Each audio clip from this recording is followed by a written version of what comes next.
இது அம்மா கிட்ட கேட்கணும்னு நினைச்சிருந்தேன். அவங்க கஷ்டப்படுவாங்கன்னு கேட்க மாட்டேன். அவங்களுக்கு வந்துட்டு அப்பா கூட வாழணும்னு ஆசை இருக்கா இல்லைன்னு சொன்னேன். எனக்கு அவரை ரொம்ப பிடிக்கும் சார். ஆனால் அவருக்கு எனக்கு பிடிக்காது. பிடிச்சிட்டா மாட்டடிக்கிற இதுதான் கிடையாது. ரொம்ப அனுபவிச்சுட்டேன். அந்த கொரோனால இருக்கும்போது வேற வழி இல்லாம நாங்க 3 பேர் சேர்ந்துருந்தோம். அப்போ வந்து எனக்கு கொஞ்சம் சந்தோஷமா இருந்தது. வீட்ல நாங்க 3 பேர் மட்டும்தான். அம்மாவும் அப்பா பேசுவாங்க, சிரிப்பாங்க. அதெல்லாம் பார்க்க எனக்கு ரொம்ப சந்தோஷமா இருந்தது. அங்கே சேர்ந்து வாழ்ந்தேன்னா பல கஷ்டங்களை நான் அனுபவிக்க வேண்டி வரும்னு அவளுக்கு தெரியும். அது எப்படி நான் ஏன்னா வந்து முன்னையாச்சும் வந்து அடி உங்களை வாங்கிக்கிட்டு இல்லை பேச்சு வாங்கிக்கிட்டு உடம்புல கொஞ்சம் இது இருந்துச்சு. இப்போ எனக்கு இல்லை. அப்பா அம்மாவோட நீங்க இருக்கிறது ஒரே பொம்பளை பிள்ளை, ஹாப்பி குட்.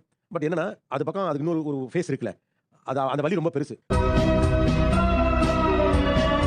நீங்க வாங்க, அம்மா கூப்பிடுறேன்.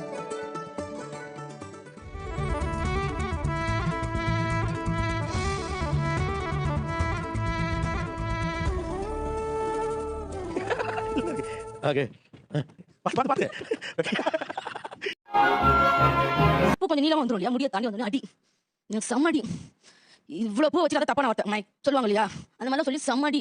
ஏதோ கல்யாணம் வீட்லயே அன்னைக்கே வந்து எனக்கு பூ எனக்கு எவ்வளோ பிடிக்கும் தெரியுமா, சொல்ல தெரியல, இவ்வளோ பிடிக்கும் பூ. அந்த அடி அன்னைக்கு வச்சதான், அன்னைக்கு கோவத்தில் அப்படி பிச்சு போட்டதுதான். பாஞ்சாலிகளும் கண்ணகிகளும் கதைகள் மட்டும் இல்லை, அவங்க நம்ம வாழ்க்கையின் பெண்களாக அப்படியே தொடர்ந்துகிட்டே இருக்காங்க.